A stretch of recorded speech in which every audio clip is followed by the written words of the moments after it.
नमस्कार, स्वागत है आपका ज्ञानदीप सक्सेस पॉइंट के यूट्यूब चैनल पर। आज हम लोग बिहार बोर्ड परीक्षा के दृष्टिकोण से महत्वपूर्ण ऑब्जेक्टिव प्रश्नों को देखेंगे जो काफ़ी इम्पोर्टेंट हैं। इसमें आप लोग पहले मैं 1 सेकंड 2 सेकंड का समय दूंगा और आप लोग उसका आंसर कमेंट बॉक्स में टाइप कीजिएगा और उसके बाद देखिए कितने प्रश्न आपका सही हो रहा है, अर्थात आपकी तैयारी किस ओर जा रहा है। तो आइए हम लोग संस्कृत श्रृंखला का पहला क्वेश्चन शुरुआत करते हैं। उपनिषद किस शास्त्र के सिद्धांत को प्रकट करता है? तो इस प्रश्न का जो सही उत्तर होगा ऑप्शन नंबर ए, अर्थात दर्शन शास्त्र के सिद्धांत को प्रकट करता है उपनिषद। अब हम लोग नेक्स्ट प्रश्न की ओर चलते हैं। सत्यमेव जयते किस उपनिषद में है? अर्थात सत्यमेव जयते अर्थात सत्य की ही जीत होती है, असत्य की नहीं। यह बात किस उपनिषद में लिखा गया है? जैसा कि आप लोग देख रहे हो, ऑप्शन ए है मुंडको उपनिषद, ऑप्शन बी है ईशावास्य उपनिषद, ऑप्शन सी है कठोर उपनिषद और ऑप्शन डी है केनो उपनिषद। तो इस प्रश्न का जो सही उत्तर होगा वह उत्तर होगा मुंडको उपनिषद, अर्थात सत्यमेव जयते किस उपनिषद से लिया गया है? तो मुंडको उपनिषद से लिया गया है। आइए अब हम लोग नेक्स्ट प्रश्न की ओर चलते हैं। किसकी गुफा में आत्मा निहित है? ऑप्शन नंबर ए है पर्वतीय गुफा में, ऑप्शन नंबर बी कृत्रिम गुफा में, ऑप्शन नंबर सी जीव के शरीर रूपी गुफा में और ऑप्शन नंबर डी किसी में नहीं। तो इस प्रश्न का जो सही उत्तर होगा ऑप्शन नंबर सी, अर्थात आत्मा जीव रूपी गुफा में निवास करता है। अब नेक्स्ट प्रश्न की ओर चलते हैं। कौमुदी महोत्सव कब मनाया जाता है? ऑप्शन नंबर ए है वर्षा ऋतु में, ऑप्शन नंबर बी वसंत ऋतु में, ऑप्शन नंबर सी ग्रीष्म ऋतु में और ऑप्शन नंबर डी शरद ऋतु में। तो इस प्रश्न का जो सही उत्तर होगा ऑप्शन नंबर डी, अर्थात शरद ऋतु में कौमुदी महोत्सव मनाया जाता है। ठीक है, आप लोग कमेंट बॉक्स में छापिए कि कौमुदी महोत्सव कहाँ मनाया जाता था और किन के समय से मनाया जाता आ रहा है। ठीक है, अब हम लोग नेक्स्ट प्रश्न की ओर चलते हैं। सिखों के 10वें गुरु गोविंद सिंह का जन्म स्थान कहाँ है? तो ऑप्शन नंबर ए है Patna, option number B Bhojpur, option number C Purnia, option number D Delhi. तो इस प्रश्न का जो सही उत्तर होगा बिहार की राजधानी पटना में सिखों के 10वें गुरु गुरु गोविंद सिंह का जन्म स्थान है। ध्यान रखेंगे इन्होंने खालसा पंथ की स्थापना किए थे। आप लोग कमेंट बॉक्स में छापिएगा इन्होंने खालसा पंथ की स्थापना किस ईस्वी में किए थे। आइए अब नेक्स्ट प्रश्न की ओर चलते हैं। एशिया महादेश का सबसे लंबा पुल किस नदी पर बना है? ठीक है, तो option number A Yamuna, option number B Ganga, option number C Brahmaputra, option number D Son. तो इस प्रश्न का जो सही उत्तर होगा ऑप्शन नंबर बी, गंगा नदी पर एशिया का सबसे बड़ा पुल जिसे हम लोग जानते हैं गांधी सेतु, यह पटना में स्थित है और गंगा नदी पर स्थित है। लेकिन ध्यान रखें ये पूर्व में हुआ करता था। आजकल भारत का अर्थात एशिया का सबसे लंबा जो सेतु है वह है असम में स्थित है भूपेन हजारिका सेतु। ध्यान रखेंगे भूपेन हजारिका सेतु जो सबसे बड़ा सेतु है वह अब दूसरे नंबर पर, जो गांधी सेतु पटना का है ये दूसरे नंबर पर आ गया है। और सबसे लंबा सेतु कौन है? भूपेन हजारिका जो असम में स्थित है। और आप लोग बताएंगे कि ऑप्शन कमेंट बॉक्स में कि यह किस नदी पर बना हुआ है भूपेन हजारिका सेतु जो एशिया का सबसे लंबा पुल है। अब हम लोग नेक्स्ट प्रश्न की ओर चलते हैं। मुद्रा राक्षस ग्रंथ में किस शहर की प्राचीनता का संकेत मिलता है? तो इस प्रश्न का जो सही उत्तर होगा ऑप्शन नंबर सी, अर्थात पाटलिपुत्र में, ऑप्शन नंबर सी पाटलिपुत्र में मुद्रा राक्षस ग्रंथ का उल्लेख उसमें मिलता है। ठीक है, अब नेक्स्ट प्रश्न की ओर चलते हैं। अपनी काव्य मीमांसा में पाटलिपुत्र की प्राचीन सरस्वती परंपरा का उल्लेख किसने किया है? तो इस प्रश्न का जो सही उत्तर होगा ऑप्शन नंबर डी, अर्थात राजशेखर ने पटना का उल्लेख अपने काव्य मीमांसा नामक ग्रंथ में किए हैं। अब हम लोग नेक्स्ट प्रश्न की ओर चलते हैं। शिव उपासक शिव धन उपासकः की संधि क्या होगी? तो इस प्रश्न का जो सही उत्तर होगा वह ऑप्शन नंबर ए अर्थात शिवो उपासकः। शिव धन उपासकः जब इसका संधि करेंगे शिवो उपासकः। अब नेक्स्ट प्रश्न की ओर चलते हैं। महानगरम में कौन सा समास है? ऑप्शन ए तत्पुरुष, ऑप्शन बी कर्मधारय, ऑप्शन सी बहुब्रीहि और ऑप्शन नंबर डी है द्विगु। तो इस प्रश्न का जो सही उत्तर होगा ऑप्शन नंबर बी अर्थात कर्मधारय। नेक्स्ट प्रश्न की ओर चलते हैं। प्राचीनम में कौन सा उपसर्ग है? प्र, परा, परि और प्रति। तो इस प्रश्न का जो सही उत्तर होगा ऑप्शन नंबर बी अर्थात परा उपसर्ग से प्राचीनतम शब्द बना है। अब नेक्स्ट प्रश्न की ओर चलते हैं। सदैव में किन वर्णों की संधि हुई है? ऑप्शन नंबर ए अधन ए, ऑप्शन नंबर बी आधन ए, ऑप्शन नंबर सी अधन ए और ऑप्शन नंबर डी आधन ए। तो इस प्रश्न का जो सही उत्तर होगा ऑप्शन नंबर डी अर्थात आधन ए के योग से बना हुआ है सदैव। अब हम लोग नेक्स्ट प्रश्न की ओर चलते हैं। विना के योग में कौन सी विभक्ति है? ऑप्शन नंबर ए षष्ठी, ऑप्शन नंबर बी तृतीया, ऑप्शन नंबर सी सप्तमी और ऑप्शन नंबर डी चतुर्थी। तो इस प्रश्न का जो सही उत्तर होगा ऑप्शन नंबर बी अर्थात तृतीया विभक्ति। बिना के योग में तृतीया विभक्ति होती है। नेक्स्ट, धारुरोत्मना सूत्र का साधारण व्याख्या वाक्य कौन सा है? माने उसका उदाहरण कौन सा है? ऑप्शन नंबर ए बालकाय मोदकम रोचते, ऑप्शन नंबर बी राजा ब्राह्मणायम गाम ददाति, ऑप्शन नंबर सी दिनेश सुरेशाय शतम धारयति, ऑप्शन नंबर डी अहम पठनाय विद्यालयम गच्छामि। अब सुनिए, पहला नंबर जो है बालकाय मोदकम रोचते, इसका हिंदी होगा बालक को लड्डू पसंद है, यानी वो उसकी रुचि क्या है? लड्डू। यानी यह है रुचियार्थानाम प्रियमाण सूत्र का। ऑप्शन नंबर बी है राजा ब्राह्मणाम गाम ददाति, अर्थात राजा ब्राह्मण को गाय दान देते हैं। तो इसमें जो है दानार्थे चतुर्थी है, अर्थात दान देने के अर्थ में चतुर्थी विभक्ति। और ऑप्शन नंबर सी है दिनेश सुरेशाय शतम धारयति, यानी दिनेश सुरेश को 100 रुपया उधार देता है।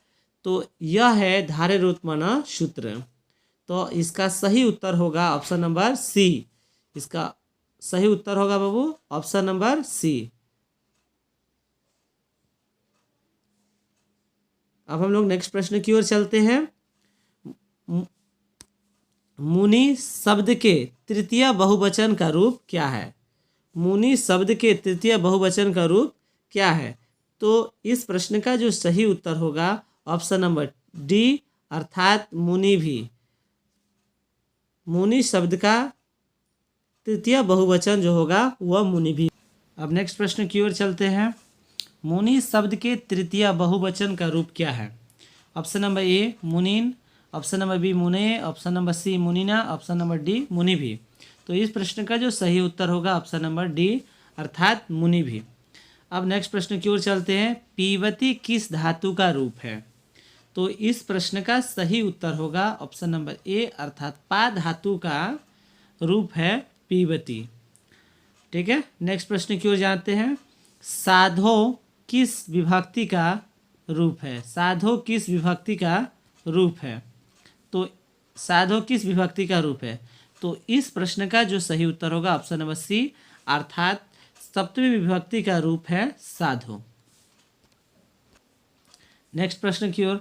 अस धातु के लट लकार का रूप कौन सा होगा? तो इस प्रश्न का जो सही उत्तर होगा ऑप्शन नंबर डी अर्थात अस्ति। अर्थात आप जानते हैं कि अस्ति अस्त संति असि अस्त अस्थ अस्मि अस्व अस्म होता है अर्थात लट लकार में। तो इसका सही उत्तर होगा ऑप्शन नंबर डी अर्थात अस्ति। अब नेक्स्ट प्रश्न की ओर चलते हैं। वनिता में क्वेश्चन नंबर नेक्स्ट, वनिता में कौन सा स्त्री प्रत्यय है?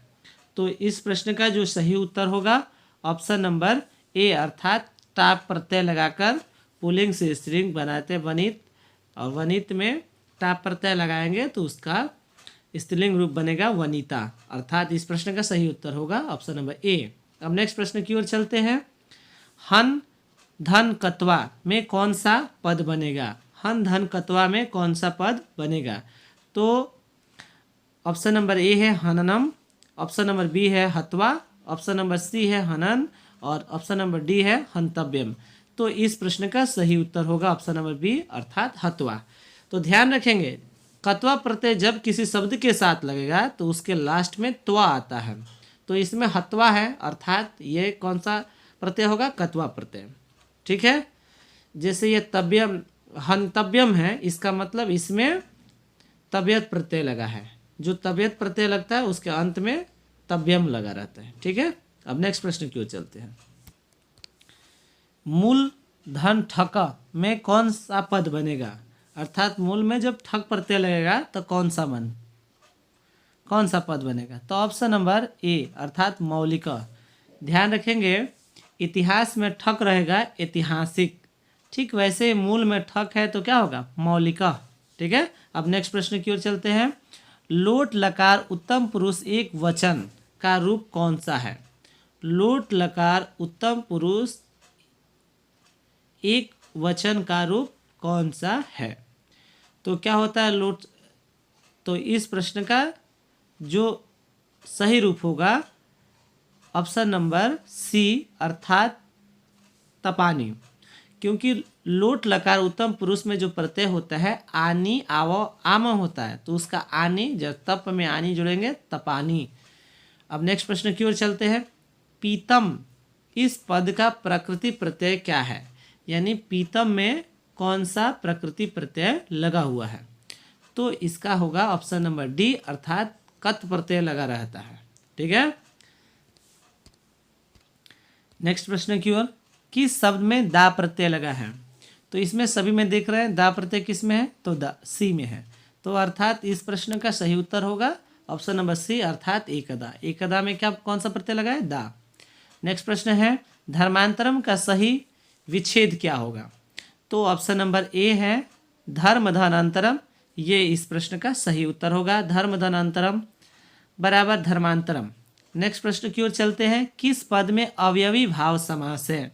अवयवी भाव समास यानी जिसका कोई चीज़ परिवर्तन नहीं हो, न बदले, जैसा कि ऑप्शन नंबर इस प्रश्न का सही उत्तर होगा ऑप्शन नंबर डी अर्थात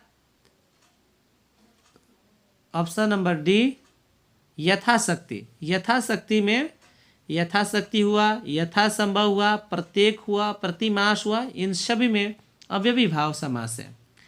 तो आप बताएंगे महाजन, जैसा कि ऑप्शन नंबर सी में दिया है, महाजन में कौन सा समास है?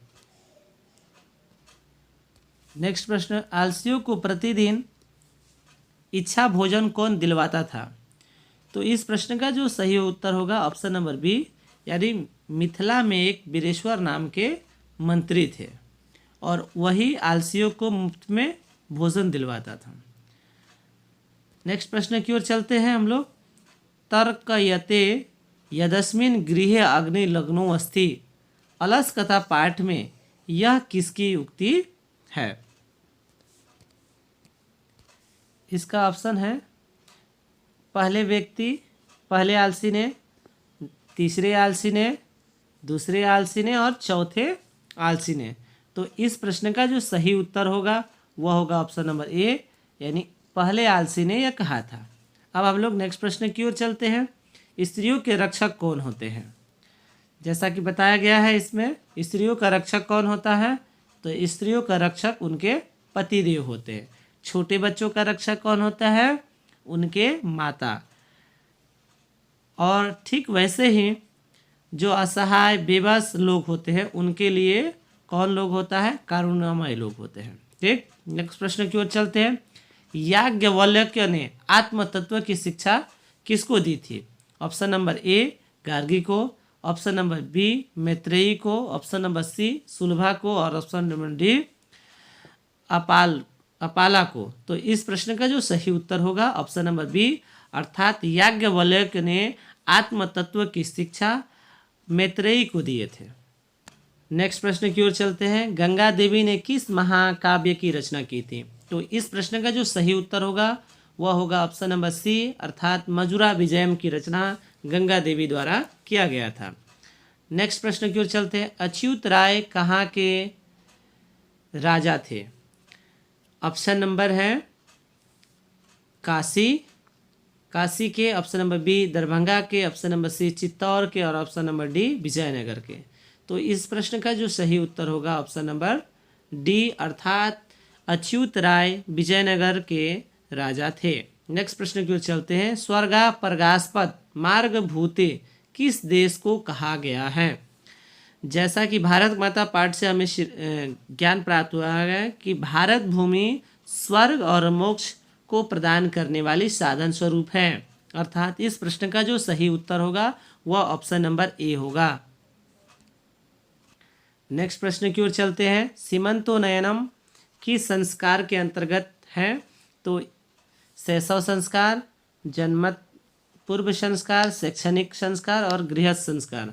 तो इस प्रश्न का जो सही उत्तर होगा ऑप्शन नंबर बी, अर्थात सीमंतनोयनन संस्कार जन्मत पूर्व संस्कार के अंतर्गत आता है। जन्मत पूर्व संस्कार की कुल संख्या 3 है। अब हम लोग नेक्स्ट प्रश्न की ओर चलते हैं। शैशव संस्कार कितने हैं? ऑप्शन नंबर ए 5, 3, 6, 1। तो इस प्रश्न का जो सही उत्तर होगा ऑप्शन नंबर सी, अर्थात शैशव संस्कारों की कुल संख्या 6 होती है। अब आप लोग कमेंट्स करके बताइएगा कि शिक्षा संस्कारों की संख्या कितनी है। नेक्स्ट प्रश्न की ओर चलते हैं। कन्यादान किस संस्कार में होता है? तो आप सभी जानते हैं कि विवाह संस्कार के अंतर्गत कन्यादान नामक संस्कार होती है। नेक्स्ट प्रश्न की ओर चलते हैं। नीति और श्लोका पाठ के आधार पर अविश्वासी पर विश्वास कौन करता है? तो ऑप्शन नंबर ए होगा, अर्थात जो अधम यानी निम्न कोटि के विचारधारा वाले लोग होते हैं वह अविश्वास पर विश्वास दिलाता है, बिना बोले अधिक बोलता है, बिना पूछे अंदर प्रवेश कर जाता है। ये सभी अधम प्रकृति के लोगों का गुण होता है। अब हम लोग देखते हैं नेक्स्ट प्रश्न की ओर। सुखवाहा क्या है? अर्थात सबसे अधिक सुख प्रदान करने वाला साधन क्या है? अहिंसा। जैसा कि पाठ में बताया गया है कि विद्या ही परम तृप्ति का साधन है। धर्म, सत्य बोलने से ही धर्म की रक्षा होती है और क्षमा ही सबसे बड़ी उत्तम शांति है। तो इसमें सबसे बड़ी सुख प्रदान करने वाला साधन क्या है? अहिंसा। अर्थात आप अहिंसात्मक मार्ग पर चलकर आप दुनिया में सुख रह सकते हैं। नेक्स्ट प्रश्न की ओर चलते हैं। मनोहर में कौन सी संधि है? तो इसका सही उत्तर होगा ऑप्शन नंबर सी, अर्थात विसर्ग संधि। मन धन हर बराबर धन मनोहरा, ये क्या है इसका नेक्स्ट प्रश्न की ओर चलते हैं। किस शब्द में प्रति उपसर्ग नहीं है? अर्थात किस में प्रति उपसर्ग से शब्द नहीं बना है? तो इस प्रश्न को सीधे प्रत्येकम, ऑप्शन बी है प्रतिदिनम, ऑप्शन सी है प्रतियोगिता, अर्थात इन तीनों में प्रति उपसर्ग लगा है, लेकिन प्रभावम इसमें प्रति उपसर्ग नहीं है बल्कि प्र उपसर्ग है। तो इस प्रश्न का सही उत्तर ऑप्शन नंबर डी होगा। नेक्स्ट, सचिवानम आलय समस्त पद क्या होगा? यानी इस प्रश्न का सही उत्तर जो होगा सचिवालय, क्या होगा? सचिवालय, अर्थात ऑप्शन नंबर ए होगा। नेक्स्ट प्रश्न की ओर चलते हैं। किस समास का पहला पद संख्यावाची होता है? अर्थात इस प्रश्न का जो सही उत्तर होगा ऑप्शन नंबर सी, अर्थात द्विगु समास का। ध्यान रखें, आप लोग बताएंगे कि किस समास में दोनों पद प्रधान होता है। ठीक है, तो दोनों पद प्रधान किस में होता है? द्वंद्व समास में। द्वंद्व समास में दोनों पद प्रधान होता है, लेकिन तत्पुरुष समास में जो है उसमें उत्तर पद की प्रधानता होती है। और बहुब्रीहि समास की विशेषता यह है कि यह अपने सामान्य अर्थों को छोड़ करके विशेष अर्थ को धारण करता है। इस प्रकार इस प्रश्न का सही उत्तर होगा ऑप्शन नंबर। नेक्स्ट प्रश्न की ओर चलते हैं। वृक्षात पत्राणि पतंती वाक्य में वृक्षात पद में पंचमी विभक्ति किस सूत्र के माध्यम से लगा हुआ है? तो इस प्रश्न का जो सही उत्तर होगा ऑप्शन नंबर सी, आपादाने पंचमी। अर्थात जब किसी के साथ संबंध छूटता है तो उसमें पंचमी विभक्ति होती है और यह आपादाने पंचमी सूत्र से ज्ञात होता है। अब नेक्स्ट प्रश्न की ओर चलते हैं। क्रिया के आधार पर क्रिया का आधार कौन सा कारक होता है? तो इस प्रश्न का जो सही उत्तर होगा ऑप्शन नंबर बी, अर्थात अधिकरण कारक ही क्रिया का आधार होता है। नेक्स्ट प्रश्न की ओर चलते हैं। वयम किस शब्द का रूप है? युष्मद, अदस, अस्मद और एतत्। तो इस प्रश्न का सही उत्तर होगा ऑप्शन नंबर सी, अर्थात अस्मद शब्द का रूप है वयम। अहम, आवाम, वयम। नेक्स्ट प्रश्न की ओर चलते हैं। जेस्यति किस लकार का रूप है? जैसा कि हम लोग जानते हैं, जब लिट लकार का हम लोग प्रत्यय पढ़ते हैं तो उसमें स्यति, स्यत, स्यंती आता है, अर्थात इसमें जेस्यति यानी स्यति है, अर्थात इस प्रश्न का जो सही उत्तर होगा ऑप्शन नंबर डी, अर्थात जेस्यति में लिट लकार का प्रत्यय है। नेक्स्ट प्रश्न की ओर चलते हैं। किस पद में कितने प्रत्यय हैं? तो इस प्रश्न का जो सही उत्तर होगा गति, ऑप्शन नंबर सी, अर्थात गति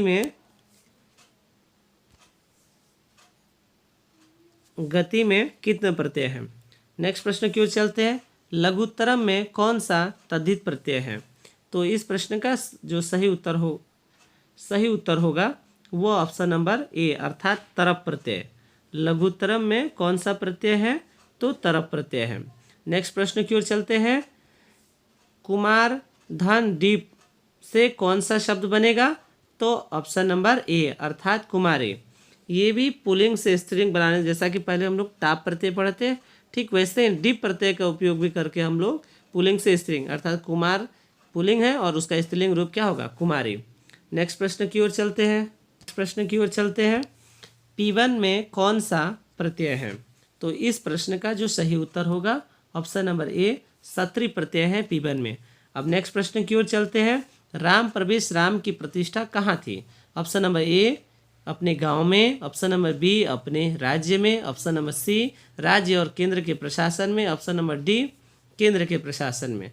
तो इस प्रश्न का जो सही उत्तर होगा वो होगा ऑप्शन नंबर सी, अर्थात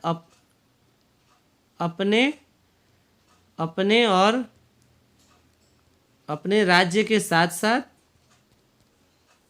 केंद्र सरकार के केंद्रीय प्रशासन में राम प्रवेश राम की प्रतिष्ठा है। राम प्रवेश राम भिखनटोला गांव के रहने वाले थे। वह बिहार राज्य के दुर्गम प्रांत में से आता है। उम्मीद है कि आपको यह पूरे 51 प्रश्नों का जो समूह था सेट, यह अच्छी तरह से समझ में आई होगी।